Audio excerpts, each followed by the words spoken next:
Now, our first guest is a very, very distinguished personality. I'm so grateful that, he had the opportunity to grace us with his presence. Ladies and gentlemen, he is a Netflix director. He has directed different content for Netflix, Showmax, including the recent Showmax original series titled DJ. I don't know if any of you saw DJ, right? He also directed the movie The Wait, and recently the 47 million naira box office movie titled Blood Covenant. Ladies and gentlemen, joining me today, put your hands together as I welcome Fiyin Gambo! Put your hands together, put your hands together.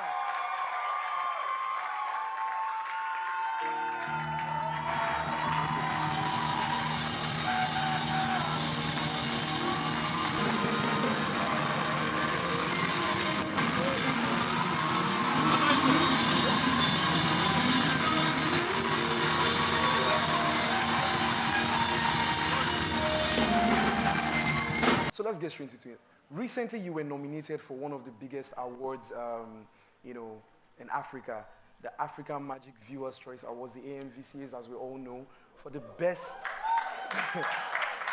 for the best director nominee, right? And you also mentioned that it's just been 3 years since your cinema debut. I'm sure this was a very proud moment for you. So I just want to know, in these 3 years, what has Fiyin Gambo done that has, brought him to this point in his career? All right, thank you, Guinea. Good evening, everyone. Hi. It's all this one. Let me remove my glasses. See my people now. You guys are looking handsome and beautiful.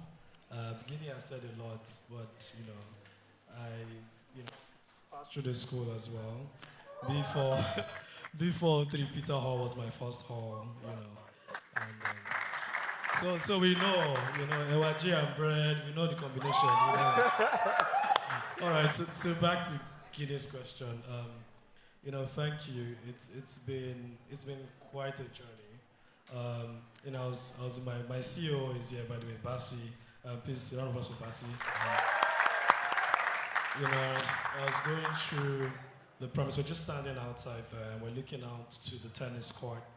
And it was giving me a lot of memories, I'd shot a commercial there, and to just see that in, 5 years being in the industry in Hollywood, to be nominated for one of the biggest awards on the continent, it's been such an honor.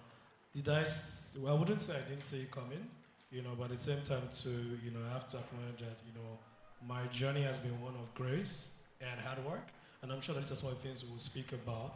But interestingly, I was at Bowen a week ago, 2 weeks ago, and I was telling them that in 2020, that was pandemic, I put something on my bathroom door, so I see it every morning, and I said I was going to win, I was going to be nominated for Best Director at the Oscars, February 2023, right?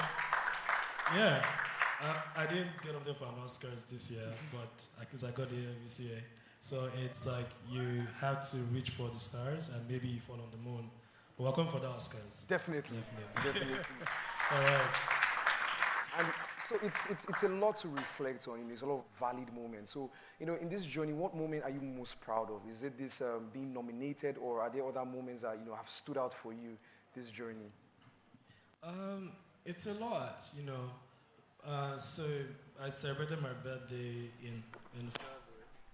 As you know, I'm a very young man, and I was reflecting because it was actually an age I was looking forward to, and I was just reflecting. I was like, some of the goals I had, maybe to make more money, to be comfortable, it didn't matter as much. I think what makes me proud is just the amount of lives I've been able to touch. I was going to speak at Futa a couple months ago, and I was at the airport, and 2 guys walked up to me and they're like, "Oh, you spoke at our school 2 years ago, changed my life," And I think for me, it's that impact that, is what I'm most proud about.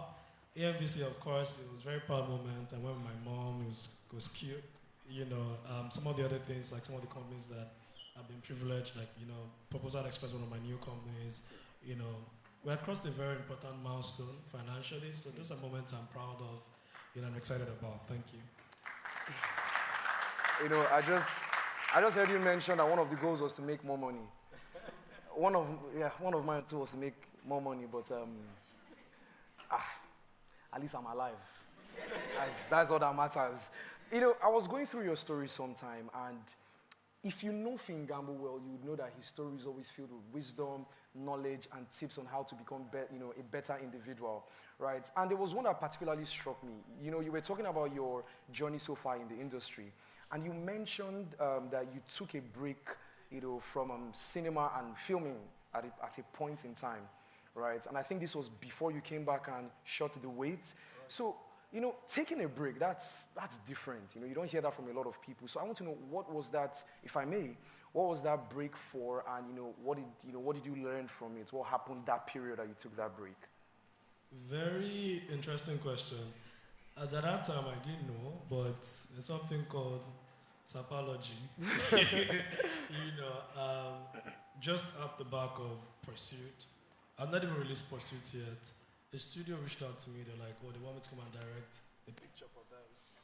Hello?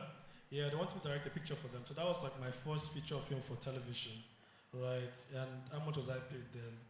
I think about 150K.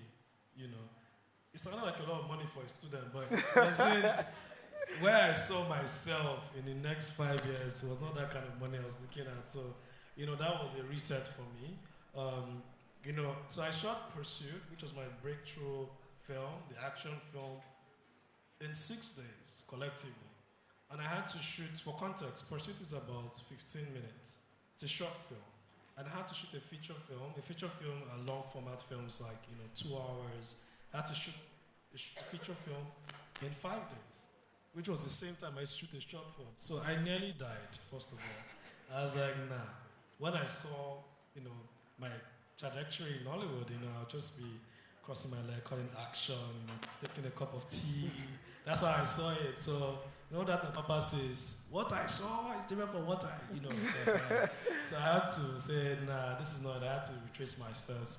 And it's okay in life to say, I don't think this is working. There's no shame in that, because in social media, there's so much pressure. Everybody has seen how you started this project. If I stop now, what will people say? At the end of the day, it's the worst person to lie to is yourself, right? So I took a step back, and interestingly, just give a backstory, I had one of the best IT defenses, not because I worked in the best engineering firm. So I studied civil engineering. So I'm in the house. You guys made me proud today in the match. Well done. Well done. So, not like I worked in the best engineering firm, but what I knew how to do was to sell, which I didn't realize at that time, right? So everybody was coming with 25 slides of what they did during the IT, I just came with 10 slides, but the way I talk, as a boss. And we were like, for final defense, we were like, you have to go last, right? So something interesting happened during the IT defense. So when I finished, I don't know if I should say this, but I'll say it codedly. So 2 lecturers called me. One of them was like, that was a very brilliant presentation. I said, oh, thank you. The other lecturer says, she's preparing for, I don't know if it was a master's or PhD. And she was like, can I help her redesign her slides? I was like, sure, no problem. So I took 5 hours and I gave it back to her. She was like, wow. She was like, this is so good. I wish I could pay for it. I know those things that happens in Hollywood movies. When you start hearing, pay for it, pay for it. That's how when I left the office, that's what was sounding in my ears. Like, wow, somebody wanted to, because I've been doing slides for years. Nobody has asked me to pay me $1. So that was the first time the seed of starting an agency was born, to me. But there's also the part of listening to God's timing. So next week, I meet a guy, someone who was going to CAF 1, I can't remember, but it was like, oh, Fiyin, I want to start an agency soon. I think you'd be good to partner with. I was like, it's true. God dropped this in my heart. I think this is the time. I didn't know it wasn't. So we started this agency, then it wasn't working. 3 months in, no clients. Even if it's chapel, they didn't even call us, come and do poster. So I went back to God, as I always do, and I said, I'm your golden boy. Anything I touch is gold. Why is this not gold? Right? And he says, I told you about the agency. Did I say now? I'm sorry, sir. So I went back to my friend. I'm like, oh, I'm so sorry. I can't do this now. I don't think the timing is right. You know. So fast forward to the school when I'd done that 150K project. Yes. When I went back to God, this is not making sense. Because I have a very casual relationship with God. You know. I'm like, this money is not good for my soft life now. You know, how are we going to do it? He now tells me, remember that agency. This is the time. You know. And we did our first project then. I don't know if you guys have heard of the Wings Awards. Yeah, the final year. The very first one started in my set a couple years ago. Wow. We did the branding, the brand manual. That time the agency was called, thank you, Kaka. Thank you. That time it was called a White Space Agency.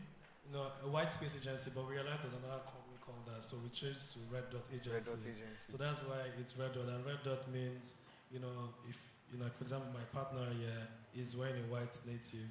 If there's a red oil stain on his shirt, your eyes will see it, right? And that's how we want to make our brand stand out. You know, so that's Red Dot Agency. So to wrap it up, thank you. Went back to starting the agency. It didn't even start the way it is today. When we started, interestingly, you can tell me when to stop. I know you have a problem. No, Yeah. Take your time. So when we started, I thought the agency was meant to be for SMEs.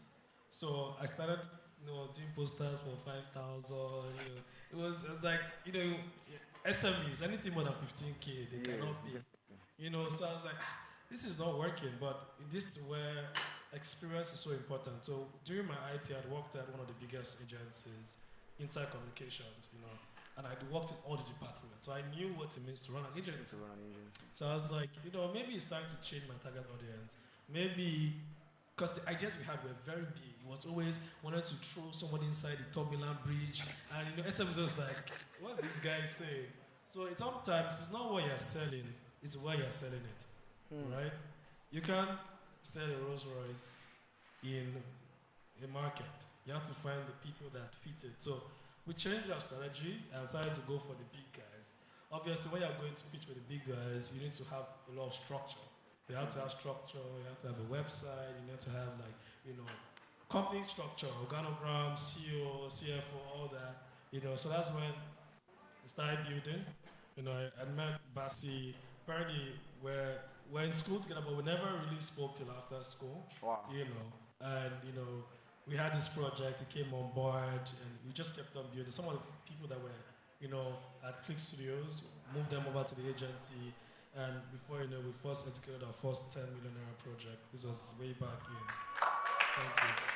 It was way back in 2019, and it's just been up from there.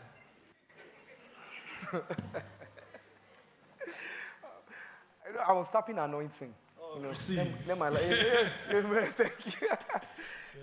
You mentioned it's not about what you're selling, but where you are selling it, right? There is something that Nigeria is currently selling to the rest of the world, which is the phrase Afrobeats to the world. Now, I know that you're a big music fan, and so am I, right? And, you know, it basically signifies how, you know, music is, Afrobeats, Nigerian music is currently shaping, you know, culture, you know, across the globe, right? But we don't necessarily hear Nollywood to the world, right? You know, I think, you know, for the artists, it's so easy to get an international feature that even me, I could get Jay-Z on my album next week. Can I? So, you know, when are we eventually going to start exporting talents out there? You know, because currently we have the significance is low, right? I think I only know of, he played in Woman King, that is Jimmy Odukoya playing the Woman King. There was a rumor that Nino B was on Extraction too, but eventually reported that it was just a mockumentary or something. Exactly. So when, you know, what is the future of Nollywood in terms of exporting talent out there and, you know, international collaborations, having our actors groom themselves here and then securing projects outside, or even, you know, people coming from, you know, outside the country to. All right.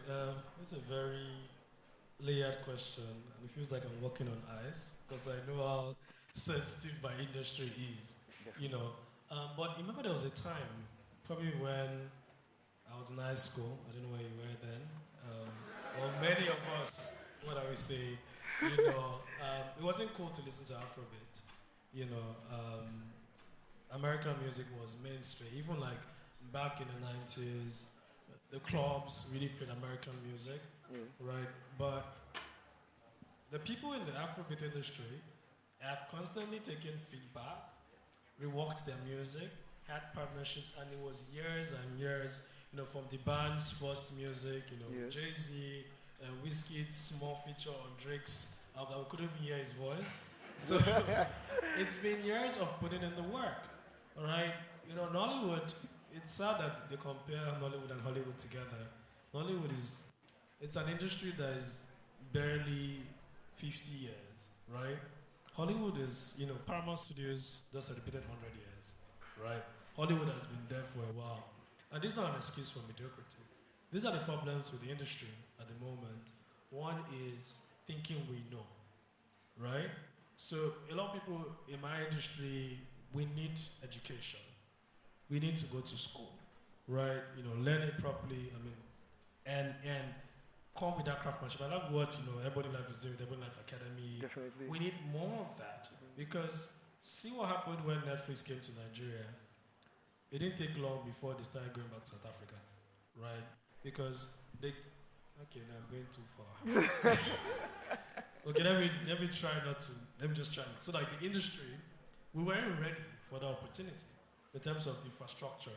We don't have proper studios in Hollywood. That one is facts. We just have mini studios trying to make a difference, but like proper studio structure. South Africa has been shadowing Hollywood for a while. Some parts of Avengers were shot in South Africa. So in terms of expertise, in terms of structure, they have a 12-hour structure. You can't shoot more than 12 hours. Definitely. How many hours are you on set, Guinea? The industry is sensitive. You can be on set in Hollywood for almost 24 hours, and that's the point blank truth. So until we start having structure, directors guild that are functioning, actors guild that can protect you, pensions, proper structure, we're still playing, right? But the good part about it is that with the streamers, it's allowed us to be able to reach the world easily. And I put my film on Netflix now, and an American producer can see it. And it happened with the weights. And I had someone reach out for me from the US, and I was like, oh, I saw the way, I loved it. I want to do something around the same topic, that kind of a thing. I charge in dollars, that kind of conversation, right? So it's opened another window for people to shine. But you had to get your films to that level of technical quality because the audiences are not going to excuse you because you're Nollywood. If you're going to use 4,000 to watch Avengers, if you're picking another movie, that better be just as good, right?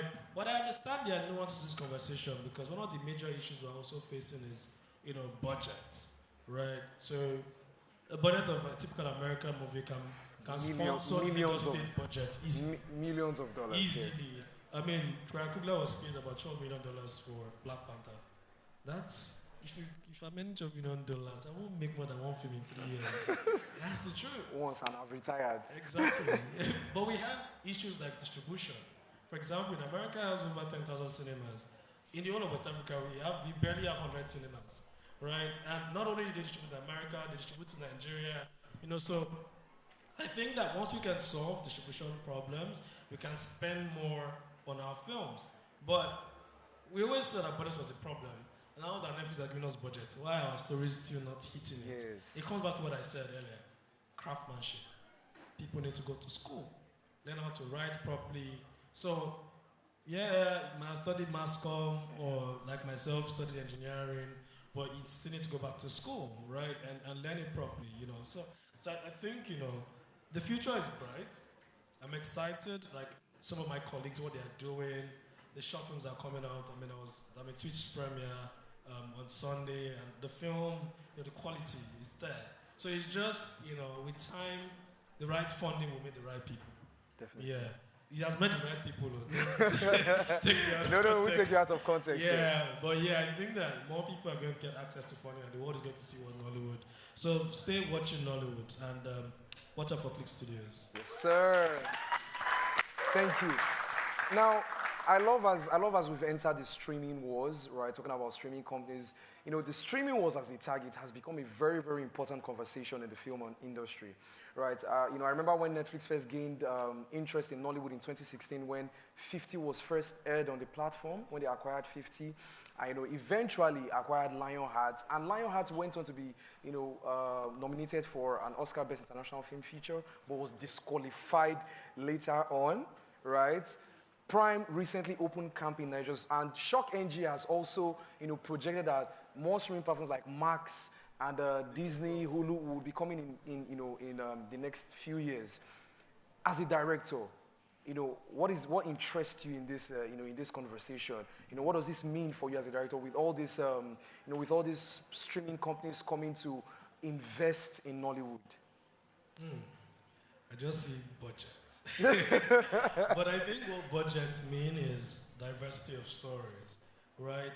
When I started to make films, I really wanted to make action films, as you can tell with my entry film, right? But action films are expensive. If it's room and parlor now, you just mount camera. We can do it here. Yes, no. Medium, wide, close up. But with the action, it's a lot more expensive. So I like the fact that the streamers have the money, they can put their mouth where their money is, right? And luckily with the success of King of Boys 2 and Shantytown, they are more open to trying out new genres. For example, King of Thieves. Who has seen King of Thieves, yeah? Yeah, nice. I did direct it too, I'm just saying. King of Thieves is about 300 million in cinemas, and people are more open to doing more fantasy films, yes. Right? So, and because of, there's something called the Censors Board, which kind of limits, how we tell our stories in a way, because if you can't pass the Censors Board to enter the cinemas, it's going to be a problem. So there's going to be more bolder stories, right? I'm not saying that we should lose our moral compass, but I think that's a very important conversation. But just in terms of the process of how we make our films will change rapidly. I was on a Showmax original, and we're shooting like 5 scenes a day. That's more than the typical 12 scenes a day we shoot. You're shooting 5 scenes a day, you have more time to create good stuff. So I'm really excited. I just think that the industry needs to position ourselves very well to maximize those opportunities so that they don't just come and go, right? And we need more people to subscribe and stop sharing passwords so that, because they look at those numbers as well. It's very important. You've caught me. If Netflix says that there are only 200,000 subscribers in Nigeria, it's not too good, And we know that some of you go to some sites, Nigeria Rocks. You need to start watching it on Prime. I encourage the arts, the same way you stream on Spotify. Try as much as possible. I know some of these films are hard to get, but for example, I have Showmax, Netflix, Prime Video. I also have the Film Hotspot. So I don't now see your movie on all those platforms. But I've tried. Yes, I think we should try and support the industry a bit more. Thank you. I mean, you mentioned they have Nigeria Rocks. Is it like these people? It's Telegram they use. It's Telegram they use. Telegram. They'll just search, or some of them will say latest movie to just pop out. These people. Thank you so much for shedding a lot of light on the industry. But I want to talk off the industry now, right? Red Dot, your branding agency, right? And for someone that is very, very experienced with branding, whether corporate branding, right, and also personal branding, I want to talk more about personal branding, right? And I think this is for the people. Now, we all have different archetypes, we're all built differently, different POVs, different approaches to life. How can one maximize these sides of themselves in, building the best brand for themselves, right? I know we say a lot of time that, I don't care what people think, but at the same time, there has to be something you project to people. So, with your archetype, how do you become a better person? How do you brand yourself? These questions are, I thought it was just a list money show, What's going on, All right, let's just play a little game. I'm going to mention a color, and I want you to tell me the artist you think of. Pink. Copy. Fantastic. Let's come into the influencer space, the environmental space. I'll mention the color green. Who do you think of? Fantastic. Someone said Buju. So like what I just did is a classical example of what personal branding is. I just mentioned the color and you thought about someone. That's what you call brand association in branding. But what I like to say about branding is what they say about you when you're not in the room. I like to tell people that if you want to know what your friends think about you, when you're in your hostel, just say you're coming. Say something stupid first, then drop your phone on recording and leave. And that's what they think about you. And that guy is stupid, man. You know, oh no. Guinea is smart. Maybe it's just, too much communion, right? But that's it, you know. I mean, there are very few people that can bring me to Covenant, and Guinea is one of them. Not because, I've come back a few times. I love my album. Son of Prophets. Good to see you, sir. Ladies and gentlemen, we have Son of the Prophet here with us. Good to see you. It's in my next film that's coming out. Watch out. The other side of the bridge. Hi. No, we have many works to do. No problem. Side eye. But when I say that, because when you think about the pothole and everything, I'm just like, when will Guinea start to fly us to Covenant, Soon, CLMS 5. We're almost done.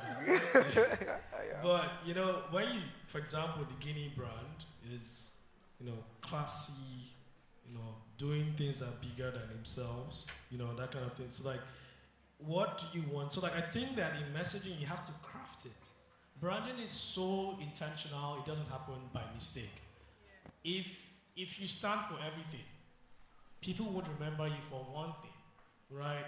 If you look at the strongest brands, yes, Apple has a lot of products. They have the Macintosh, more recently the Vision Pro, but they started with the, Apple computer. And at some point, the major product that they started to push was the iPhone, right? Branding has to be very focused. I know a lot of people here, especially Gen Z, and I have a lot of passion. And they meet you meet an investor, and they say, what do you do? I'm a singer, I also do TikTok, I also do product management. Oh my goodness, what do you do? Right? So you need to start out with that one strong thing that you want to know you for. So example, if you people know I do branding, and I have an agency, but if you go on my page, you won't see anything like that. You will see filmmaker with films on Prime Video, Netflix, and Showmax, Softflex, But it's about, you need to let people know you for one thing first. Yes. As you grow, you can start expanding your tentacles. So that's one. Another thing about branding is consistency, right? If you're trying to, like when you mentioned about archetypes, yes, right? If you're trying to build a bubbly brand, like for example, with copy, you have to use colors that match, Pink, orange, these are colors that reflect what that feeling means, right? For example, you go into a hospital, right? And, there's, orange and green and, you start to worry if it's a Babalawo workshop. So colors are important. But even before you get to typography and color schemes, the great brands start with why. And if there are any Simon Sinek fans yeah. Anybody? We're meant to be intelligent people in this show. Say hi. Right. So the great brands start with why. And which was something I was discussing with some of the Eagles to be upstairs. If you look at brands like Nike or brands like Apple, they never talk about the product. If you watch a Nike ad, they're not telling you, oh, the new Air Jordan is 5mm thick. Oh, it's made of so. No, they don't tell you that. They celebrate great athletes, right? For example, they can pick a Naomi Osaka and start telling a story, and they'll say, just do it. With Apple, they don't tell you, yeah, they have their specs and their go-to ads, but their ads are usually about, we're giving you the power to create, to be the best version of yourselves, right? So when you look at it very intrinsically, it's why? Why should people care about your brand, right? For me, and all my comments have a why behind them. For me personally, my why is I always want to be part of conversations that touch pop culture and do things that have never been seen before. So naturally, if everybody's thinking left, I'm thinking right. Everybody's saying, oh, we should do this way. I'm like, oh, how about we do it this way? So if you're hiring me, you're hiring someone that will multiply your idea, expand it, and give you something bigger. And that's when you hear, oh, Fiyin Gambo, like, oh, okay. Branding, something different. It was deliberate, very deliberate in crafting that messaging, right? So that's on one level. Then the next thing is, what and how, right? And then I like to give a practical example that I always give. I'm sure that people that have been here before probably have seen the example before, but if you can get me a bottle of water before the end of this presentation, I'll give the example, But great brands start with why, then answer the question how, and what. If you apply that to anything, it works like magic. So let me use this example. Thank you very much, Ayofe. I'm trying to stretch my legs a bit. This is allowed. That's good. It's allowed. I'm very allowed, very allowed. I don't want to get offense from. All right, great. This he brought water. It's a bottled water. Simple, right? What's your name? Josiah. Nice to meet you. How much does this retail for? 100 naira, right? But because I'm the one selling it, I wanted to buy it for me 1,000 naira. Would you buy it? He said no. Very honest, even if I'm Fiyin Gambo. Why? Because I've not given him any difference. I'm still selling the same product, I'm still communicating the same way, so he's not going to buy it extra. But if I tell you, Josiah, what course do you study? Mechanical engineering. That's a lot of work. A round of applause for him. No, Josiah, the way I saw you with these glasses, I knew there was something about you. I know that, there are other courses, but I know that they take a lot from you. Your time, the time you're meant to be outside in CAF 2 peering, you don't really have that much time. You're really focused, right? And I noticed something that you always get tired easily because of the amount of work. It's not easy, right? So I want your productivity level to go up. I want that by this semester, if you're not on a 5.6 points, that's what I want for you, right? So you know what I did, right? I called my friends in America, in China, and Singapore. We all came together just for you. We tried to find the exact ratio of hydrogen to oxygen that can make you the most productive. Guess what? H2O. We packaged it. This plastic, we had to bring it all the way from Bali. It was touched by Papa. Just 1,000 naira.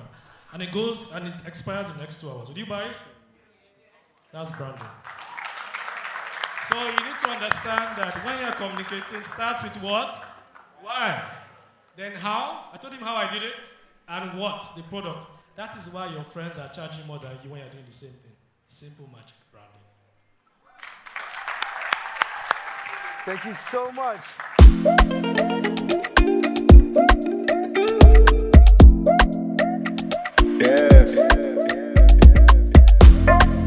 Ta-na-na, ta-na-na, ta-na-na, ta-na-na.